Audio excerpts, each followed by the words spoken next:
បាទចំពោះក្នុង Microsoft Word ដែលវាមានបញ្ហាថានៅពេលយើង select វាហើយយើងដាក់ justify គឺនៅកន្លែងនេះចឹងអក្សរខ្លះវា clear ទៅអត់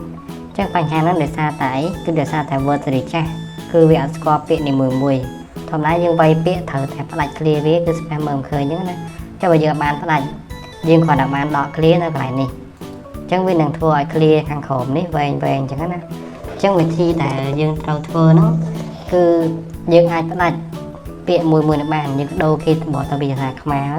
ហើយយើងអាចចុច space កន្លែងនេះថាកន្លែងនេះវា clear ចឹងណាចឹងតតំណែងដូច space មួយទៅ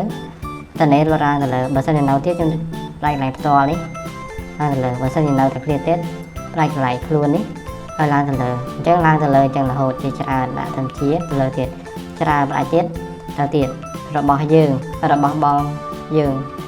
អត់បានទេវាអស់សំណឹងអញ្ចឹងណាអញ្ចឹងយើងត្រូវអង្គុយសេរីអាហ្នឹងរហូតទៅដល់អស់គឺដល់នេះអញ្ចឹងអង្គុយសេរីអញ្ចឹងទៅប៉ុន្តែខ្ញុំឃើញថាចំពោះ Word សេរីថ្មីរបស់យើងគឺអត់មានចាំបាច់ធ្វើអញ្ចឹងទេគឺថារាល់បញ្ហាទាំងអស់យើងឲ្យថាកន្លែងនេះអញ្ចឹងខ្ញុំគ្រាន់តែ copy កន្លែងហ្នឹងហើយយើងសេរីចាស់ហ្នឹងខ្ញុំបង្កើតWord ថ្មីនៅក្នុងបានថារបស់ខ្ញុំវា version ថ្មីខ្ញុំគ្រាន់តែ copy paste ទៅចឹងពាក្យទាំងអស់គឺវាស្គាល់តែម្ដងឃើញអត់វាអត់ដូចអាមុនទេឥឡូវខ្ញុំបើមុនគឺវា clear គ្នាខ្ញុំគ្រាន់តែ copy មកដាក់លើអាថ្មីមកគឺវាស្គាល់ស្មើកែមសងខាងតែម្ដងអត់ចាំបាច់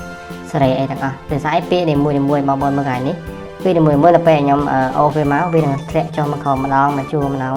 មកពាក្យម្ដងមកពាក្យតែម្ដងមិនថាវាអត់ធ្លាក់ម្ដងមកកណាត់ឬក៏មិនទេប៉ុន្តែវាស្គាល់គ្រប់ពាក្យគ្រប់អីរបស់ភាសាខ្មែរយើងតែម្ដងនេះគឺចំណុចល្អដែលវាអាចជួយយើងបានអរគុណច្រើន